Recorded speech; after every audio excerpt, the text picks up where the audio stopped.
In the summer of 1845, two Royal Navy ships sailed into the Canadian Arctic with 129 men, 3 years of food, and the most advanced polar equipment ever assembled. They were going to find the Northwest Passage, the route through Arctic Canada that European explorers had been searching for since the 1490s. They never came back. No distress signal. No survivors. No wreckage found for over 150 years. The ships, the men, and whatever happened to them in the ice simply disappeared.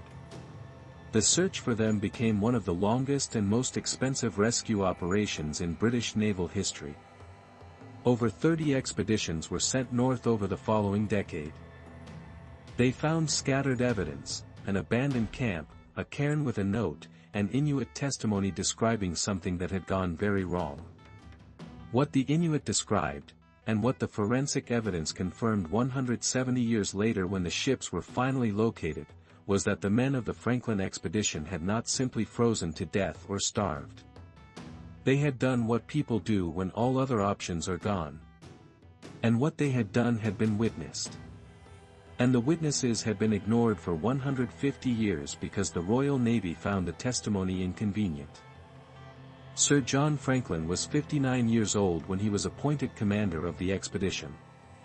He had led 2 previous Arctic voyages and was a veteran of Trafalgar. He was not the first choice. The Navy had offered the command to several younger, more physically robust officers who had declined.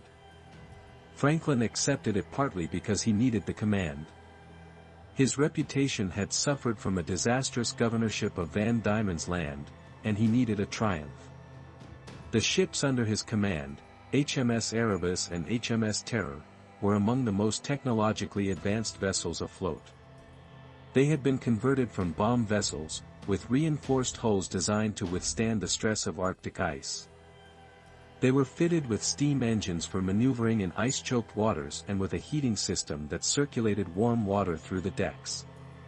They carried 129 men, including surgeons, engineers, scientists, and a crew of experienced Royal Navy sailors. They carried 3 years of tinned provisions, a relatively new technology at the time, with the tin sealed using lead solder. They carried enough coal, books, clothing, and scientific instruments to sustain a long and productive expedition. They were also carrying something they did not know they were carrying, a contamination in their water system and their food supply that would slowly and systematically poison them. The expedition departed the Thames in May 1845. It was last seen by European observers in late July 1845, in Baffin Bay, waiting for the ice to break and allow passage north and west. After that, nothing. The Canadian Arctic in 1845 was not well mapped. European knowledge of the region was fragmentary, based on coastal surveys and the accounts of indigenous peoples whose knowledge the Navy treated as supplementary rather than authoritative.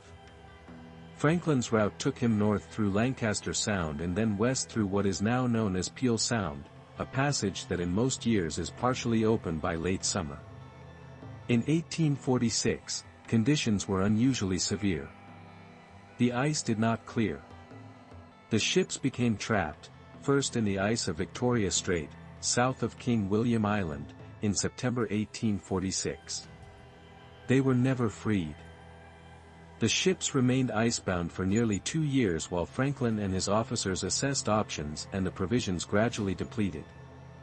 Franklin died in June 1847, cause of death unknown but likely related to the lead poisoning that autopsies conducted 150 years later would find in the bones of expedition members. After Franklin's death, the remaining senior officers made the decision that any sailor in the same position would have had to make: they would abandon the ships and walk out. South across King William Island and down the Back River into Canada's interior, a route that, if everything went perfectly, might eventually lead to a Hudson's Bay Company outpost. Nothing went perfectly. The men who left the ships in April 1848 were already weakened, by 2 winters in the ice, by lead poisoning from their tinned food and soldered water pipes, by scurvy, by the various ailments of a crew that had been confined in close quarters through 2 Arctic winters. The abandonment note, the only written document ever found from the expedition's final period, was discovered in a cairn on King William Island in 1859. It was a standard Admiralty form, filled out in 2 stages. The outer margin, written in April 1847, recorded that the expedition had wintered successfully and that all was well. The inner text, added in April 1848, recorded that Franklin had died, that the ships had been abandoned, and that 105 surviving officers and men were setting out for the Back River, 105 men, down from 129 in less than 3 years. The note does not explain what happened to the 24 men who were already dead. The 105 men who walked off King William Island did not reach the Back River. Inuit groups in the region encountered them in small groups over the following weeks and months, providing food and assistance to men who were clearly in severe distress, thin, confused, poorly equipped for travel on sea ice, some unable to communicate coherently.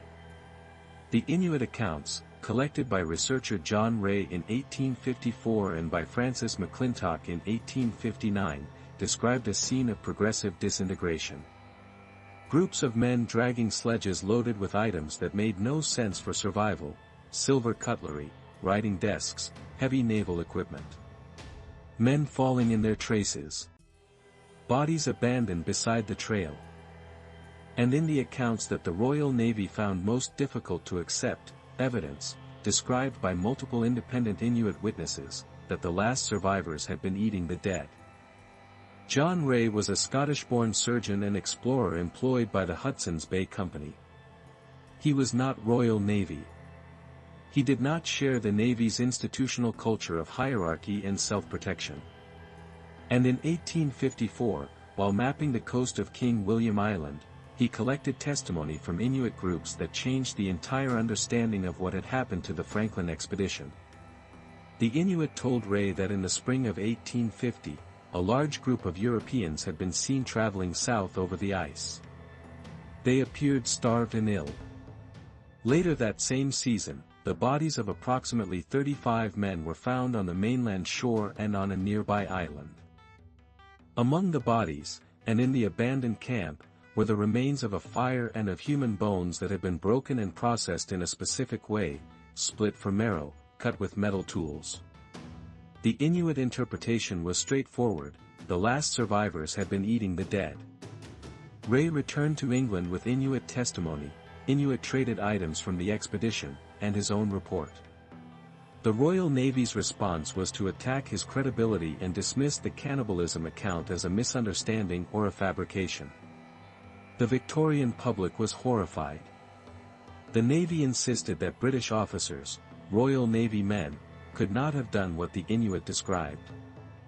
Charles Dickens wrote 2 articles in his magazine arguing that the Inuit must have murdered the Franklin men and invented the cannibalism story to cover it up. The Inuit testimony was dismissed. It was not revisited seriously until the forensic evidence began to surface more than a century later. In 1981, a team led by anthropologist Owen Beatty began systematic archaeological investigation of Franklin expedition sites on King William Island. Over the following decade, they excavated graves, recovered skeletal remains, and applied forensic methods that had not been available to earlier investigators. The findings confirmed and extended the Inuit accounts. The bones of expedition members showed cut marks consistent with butchering, marks placed at anatomically significant locations, matching the patterns seen in forensic cases of body processing for consumption. The cut marks were not post-mortem or accidental. They were deliberate, systematic, and consistent with the processing of human remains for food. Lead analysis of bone samples showed levels of lead contamination far above normal, consistent with chronic poisoning from the lead-soldered tins and water pipes. The combination of lead poisoning, scurvy, starvation, and the psychological deterioration of men in extremis produced a situation in which the standards of Victorian naval conduct ceased to be relevant. The men of the Franklin expedition did what starving people do. They survived by any means available. And then they died anyway.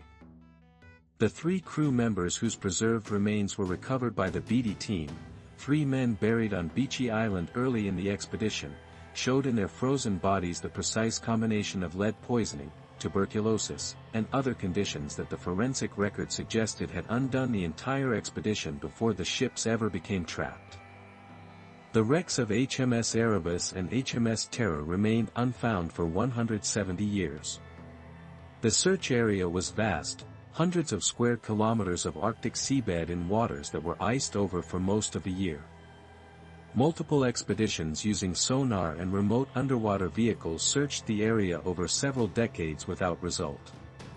In 2014, a Canadian government expedition located HMS Erebus on the seabed of Queen Maud Gulf, in relatively shallow water. In 2016, a separate expedition found HMS Terror in Terror Bay on the southwest coast of King William Island, a location that placed it much further south and in much better condition than anyone had expected. The discovery of the ships was significant for multiple reasons.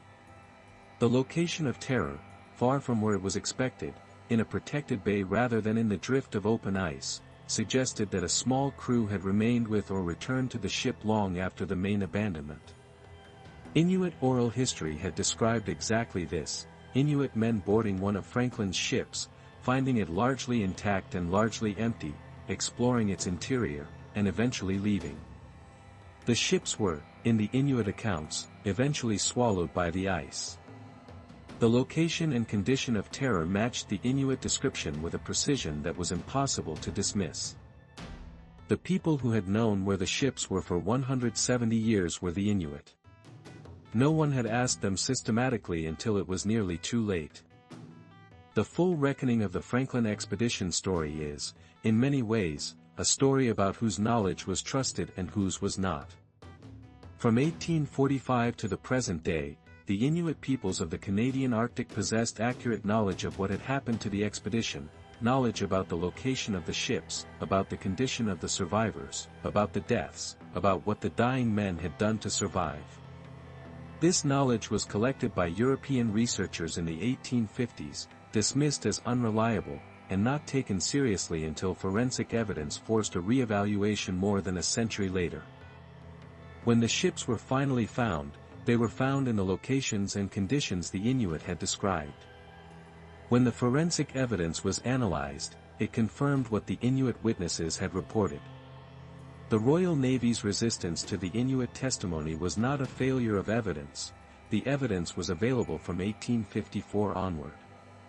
It was a failure of the institutional inability to accept that Indigenous witnesses were as reliable as European ones, and that Royal Navy officers were as capable of desperation as anyone else.